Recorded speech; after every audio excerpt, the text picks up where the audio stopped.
Salam hörmətli tələbələr. Bu video dərsimiz magistraturanın ikinci mərhələsində MBA istiqamətində hazırlaşan tələbələr üçün nəzərdə tutulub. Bir çoxlarınıza məlumdur ki, MBA istiqamətində ikinci mərhələdə imtahan verən zaman qarşınıza çıxan sualların bir qismi riyaziyyatdan, müəyyən bir qismi isə verilənlərin təhlili və kafiliyi fənnindən olacaq. Qiymət testləri indiyə qədər rastlaşdığımız test tapşırıqları ilə müqayisədə müəyyən qədər fərqlidir. Elə bu fərqləri başa düşmək üçün mənə elə gəlir ki, ən yaxşı yol konkret misallar üzərində işləməkdir və nümunələrə baxaq. Qiymət sualları adətən həmişə eyni formada, eyni tiplə qarşımıza çıxır. Məsələnin şərti verilir və bu məsələnin şərti ilə istifadə etmək üçün nəzərdə tutulmuş əlavə iki şərt də bizə göstərilir. Cavab variantları isə aşağıdakı kimidir. Düzgün cavabı almaq üçün 1 ayrılıqda kifayətdir, lakin 2 ayrılıqda kifayət deyil. Düzgün cavabı almaq üçün 2 ayrılıqda kifayətdir, lakin 1 ayrılıqda kifayət deyil. Düzgün cavabı almaq üçün hər iki mülahizə birlikdə istifadə edildikcə kifayətdir, lakin ayrılıqda kifayət deyil.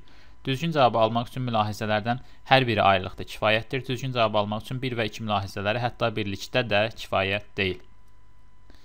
İndi konkret misal üzərində işləyək. 3n-k bölünsün 3 ifadəsinin qiyməti nə vaxt tam və müsbətdir? K, n natural ədədlərdir. Əvvəlcə şərtlərimizə bir-bir nəzər salaq. Birinci şərtimizdə göstərilir ki, 3n k-dan böyükdür. Bu o deməkdir ki, biz əgər 3n-dən k-nı çıxsaq, bu zaman müsbət ədəd alınacaq.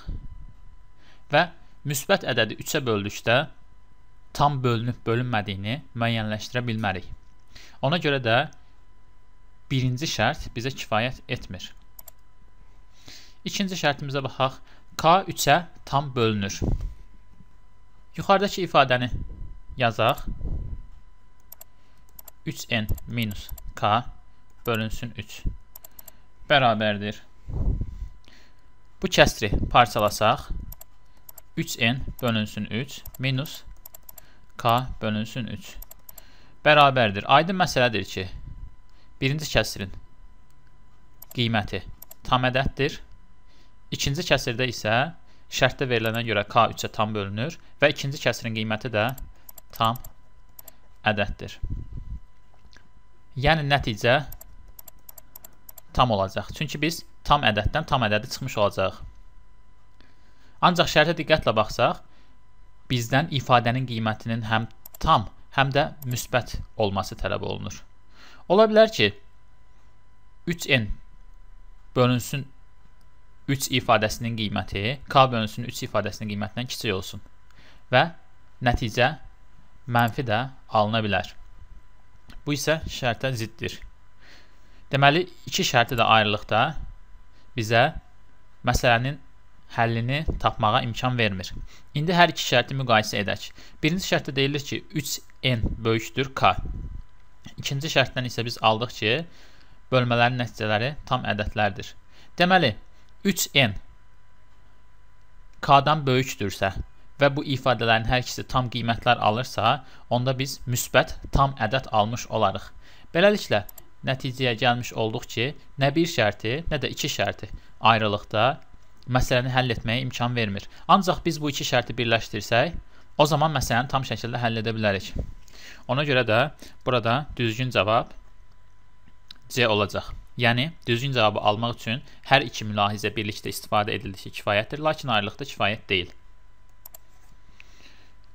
İndi növbəti nümunəmizə baxaq.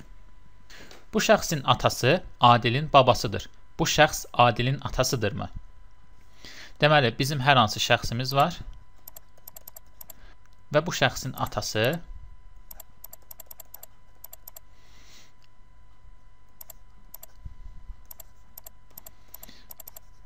Adilin babasıdır. Bizdən soruşulur, bu şəxs Adilin atasıdırmı?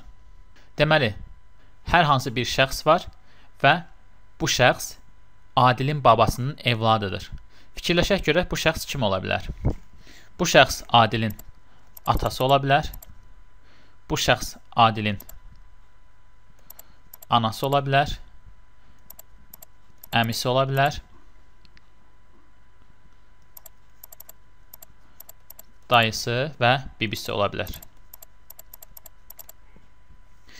İndi birinci şərtimizə diqqət yetirək. Bu şəxs kişidir.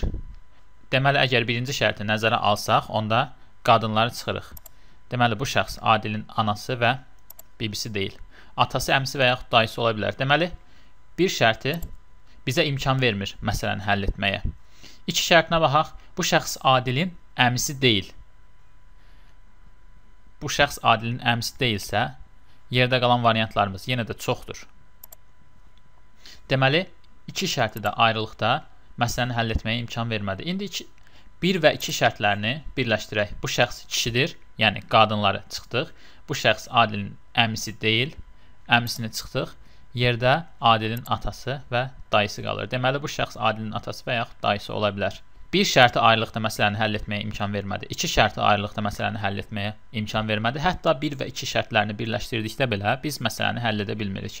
Ona görə də burada cavab Y variantı olacaq. Düzgün cavabı almaq üçün 1 və 2 mülahizələri hətta birlikdə də kifayət deyil.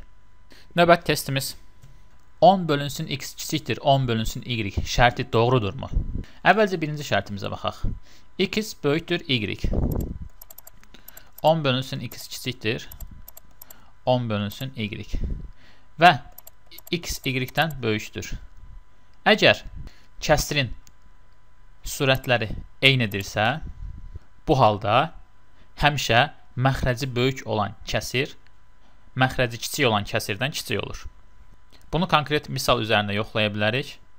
X-ə 5, y-ə 2 qiymətini verək. 10 bölünsün 5, 2. 10 bölünsün 2, 5. Deməli, şərt ödəndi.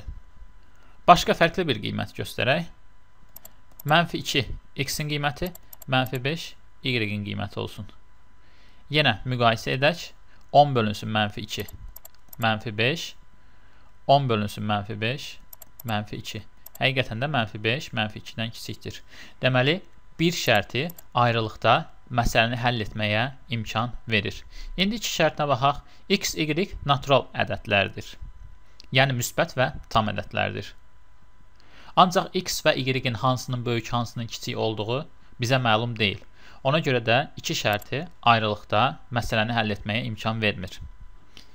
Cavabımız isə A olacaq. Düzgün cavabı almaq üçün bir ayrılıqda kifayətdir, lakin iki ayrılıqda kifayət deyil. Malın bir ədədinin satışından 40 AZN gəlir əldə edilib. Satışdan neçə faiz gəlir əldə edilib? Mal 240 AZN-ə satılıb. Əvvəlcə birinci şərtə ayrılıqda baxırıq. Deməli, mal 240 AZN-ə satılıb və 40 manat gəlir əldə olunubsa, deməli, malın alış qiyməti 200 manat olub. Satışdan neçə faiz gəlir əldə edildiyini isə tapa bilərik. Sadə formada 200 manat 100%dirsə 40 manat x faiz yaza bilərik. Buradan x bərabərdir 20%. Deməli, bir şərti ayrılıqda bizə məsələni həll etməyə imkan verir. İndi iki şərtinə ayrılıqda baxaq. Malın alış qiyməti 200 AZN-dir. Deməli, mal 200 AZN alınıb və 40 AZN-də gəlir əldə etdiyinə görə 240 AZN satılıb. Buradan da x bərabərdir 20% alarıq. Deməli, iki şərti də ayrılıqda məsələni həll etməyə imkan verir. Bu zaman cavab D olacaq. Düzgün cavabı almaq üçün mülahizələrin hər biri ayrılıqda kifayətdir. Test 5. 4 nəfərin Adil, Əli, Samir və Ramil iştirak etdiyi yarışda Adilin neçənci olduğunu tapmaq olarmı? Şərtlərimizə bir-bir nəzər yetirək.